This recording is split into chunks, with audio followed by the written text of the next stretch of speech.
Friends, आज हम पढ़ने जा रहे हैं कक्षा 8 का लेसन 4 दीवानों की हस्ती। मेरी इस लेसन को पढ़ने से पहले अगर आपने मेरी वीडियो को अभी तक लाइक सब्सक्राइब नहीं किया है तो पहले लाइक सब्सक्राइब और शेयर कर दीजिए। चलिए हम पढ़ते हैं इस लेसन का अर्थ। दीवानों की हस्ती एक चैप्टर है जिसमें लेखक बताता है कि इस पंक्तियों में कवि देश के लिए अपने प्राण न्यौछावर करने वाले वीरों के मस्त मौला स्वभाव के बारे में हमें बताते हैं। वे हमें इनके बारे में बताते हुए कहते हैं कि हम दीवानों की क्या हस्ती है, आज यहाँ कल वहाँ चले, मस्ती का आलम साथ चला, हम धूल उड़ाते जहाँ चले। कवि कहते हैं कि हम दीवानों का अस्तित्व क्या है, हम देश के वीरों का अस्तित्व क्या है। हम आज तो यहाँ हैं लेकिन कल ना जाने कहाँ होंगे। जो वीर देशभक्त हैं वो अंग्रेजी सरकार का विरोध करते हैं। जब विरोध करते हैं तो उनसे बचने के लिए एक स्थान से दूसरे स्थान पर स्वयं छिपते हैं और कभी कभी सरकार जब उन्हें पकड़ लेती है तो वो भी एक स्थान से दूसरे स्थान तक उन्हें भेज देती है ताकि उनकी जो ये मस्ती और अराजकता का भूत है ये दूसरे लोगों के टच में ना आए।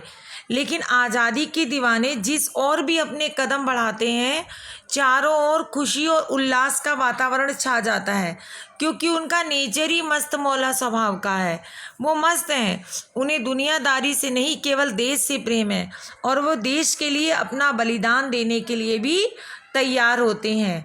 आगे कवि लिखते हैं, आए बनकर उल्लास अभी, आंसू बनकर बह चले अभी, सब कहते ही रह गए अरे तुम कैसे आए कहाँ चले।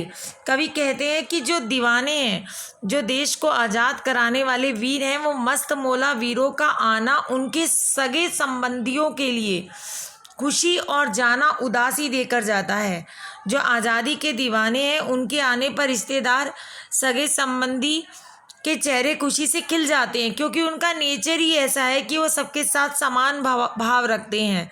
लेकिन जब उन्हें अचानक देश की रक्षा के लिए जाना पड़ता है तो जो उनके सगे संबंधी हैं जिनके साथ वो इतना घुल मिल गए थे उनकी जो खुशियाँ होती हैं वो आंसू में बदल जाती हैं। कवि कहते हैं कि लोग उनसे कहते हैं कि वे रुक जाएं, लेकिन उनका स्वभाव नहीं है कि वो एक जगह टिके क्योंकि उन्हें जब भी उनकी ज़रूरत देश को होती है तो वो पहला फ़र्ज़ अपना देश की रक्षा समझते हैं। तो इसलिए वे कहते हैं, वे चल पड़ते हैं। वे सभी कहते ही रहते हैं कि अभी तो तुम आए थे, अभी तुम जा रहे हो। लेकिन कवि कहता है वो स्वतंत्रता सेनानी, कभी कभी सरकार भी उन्हें बिना कारण गिरफ्तार कर लेती है, लेकिन जब भी देश को उनकी ज़रूरत होती है तो वो अपने परिवार और प्यार को नहीं देखते, सब कुछ छोड़कर चल देते हैं। किस और चले मत पूछो, चलना है बस इसलिए चले, जग से उसका कुछ लिए चले, जग को अपना कुछ दिए चले। आगे कवि कहते हैं, वीर बलिदानी लोगों की कोई निश्चित राह नहीं होती है, उन्हें खुद नहीं पता होता उन्होंने कहाँ जाना है। वे आज़ादी पाने के लिए किसी भी रास्ते पर चलने के लिए तैयार होते हैं और वो चल देते हैं। वे अपने साथ कुछ लोगों की यादें लेकर जाते हैं क्योंकि जहाँ भी जाते हैं वो उनके दुख को दूर करते हैं तो उनके साथ उनका कोई ना कोई संबंध हो जाता है। तो वही कहते हैं, वो लोगों की उन यादों को साथ लेकर अपने लक्ष्य की ओर आगे बढ़ते हैं।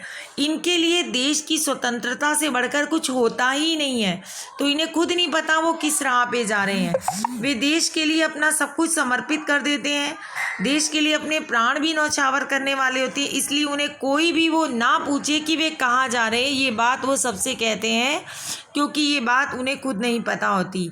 दो बात कहा, दो बात सुनी, कुछ हंसे और फिर कुछ रोए, छक्कर सुख दुख के घुटों को हम एक भाव से पिए चले।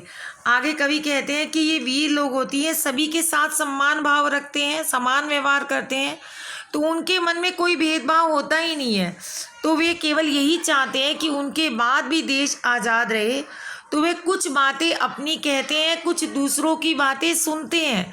तो जब वे अपनी बातें कहते हैं और दूसरों की सुनते हैं तो उनकी सुन के हंस भी लेते हैं, रो भी लेते हैं। ये वीर लोग सुख दुख में उन्हें अपने जीवन में विचलित नहीं होने देते, अपना संपूर्ण जीवन वो देश के लिए समर्पित करते हैं और उन्हीं में अपनी खुशी और दुख को ढूंढ लेते हैं। हम भिखमंगों की दुनिया में स्वच्छंद लुटाकर प्यार चले, हम एक निशानी सी उर पर ले असफलता का भार चले। कवि कहते हैं कि ये वीर लोग जानते हैं कि ये भिखमंगों की दुनिया है, इसमें केवल लोग लेना जानते हैं, क्योंकि वो उनके साथ मिलकर रहते हैं, उनके दुख शेयर करते हैं।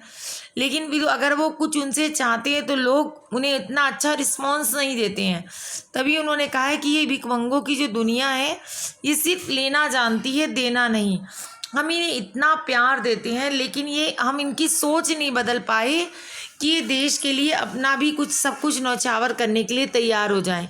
ये लोग केवल काफ़ी लोग अपने ही बारे में सोचते हैं, तो वो यही कहते हैं, उनकी केवल यही असफलता की निशानी उनके मन में है कि वे अपने जीते जी देश को आज़ाद नहीं करवा पाए, वे अपने साथ और ज़्यादा वीर नहीं जोड़ पाए।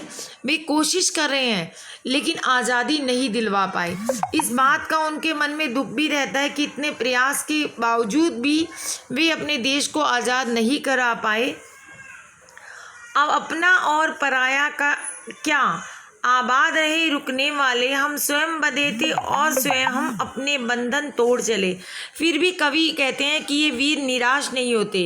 वे कहते हैं हमारे लिए आज की दुनिया में अपने और पराये में कोई अंतर ही नहीं है, हम स्वयं ही इन लोगों के प्यार में खुद ही बनते हैं और खुद ही इन बंधनों को तोड़ कर भी चले जाते हैं। वे कहते हैं धरती हमेशा बलिदान मांगती है और अब हम तो बलिदान होकर जा ही रहे हैं। कवि कहते हैं लोगों से कि अब हम बलिदान होकर जा रहे हैं, हमने बहुत कोशिश की कि हम तुम्हें बदल पाएं लेकिन तुम नहीं बदले। अब हम तो बलिदान होकर जा रहे हैं ताकि जो लोग देश में जीवित हैं, हमारे जाने के बाद जो जीवित हैं, वे लोग स्वतंत्रता को अपनी आंखों से देख सकें। अब इसी कविता को देखकर कुछ विशेषताएं सामने आती हैं कि कवि ने देश के प्रति अपने प्राण न्यौछावर करने वालों के भावों की सशक्त अभिव्यक्ति की है। जो प्राण न्यौछावर करते हैं उन व्यक्तियों की भावों की सशक्त अभिव्यक्ति हमारे सामने की है। दूसरी विशेषता इस कविता में है कि कवि ने मस्त मौला स्वभाव वाले वीरों के बारे में बताया जो मस्त मौला हैं। तीसरा, इसमें खड़ी बोली भाषा का भी बहुत सुंदर प्रयोग किया गया है इस कविता में। चौथा, आज़ादी के दीवानों का देश के प्रति समान भाव दर्शाया गया है कि देश के प्रति उनका किसी के प्रति वैर भाव नहीं है, अपना पराया नहीं है, सबके प्रति वो सम्मान है, भाव है उनका। पांचवा है दुख सुख जैसे सुंदर विपरीत शब्दों का भी प्रयोग इस कविता में बहुत अच्छे ढंग से किया गया है। अगला छठा है कि इस कविता की भाषा बड़ी सरल, सुबोध और प्रभावशाली है। तो इस कविता के रचयिता जो भगवती चरण वर्मा है। आशा है तुम्हें ये वीडियो बहुत पसंद आया होगा। Thank you.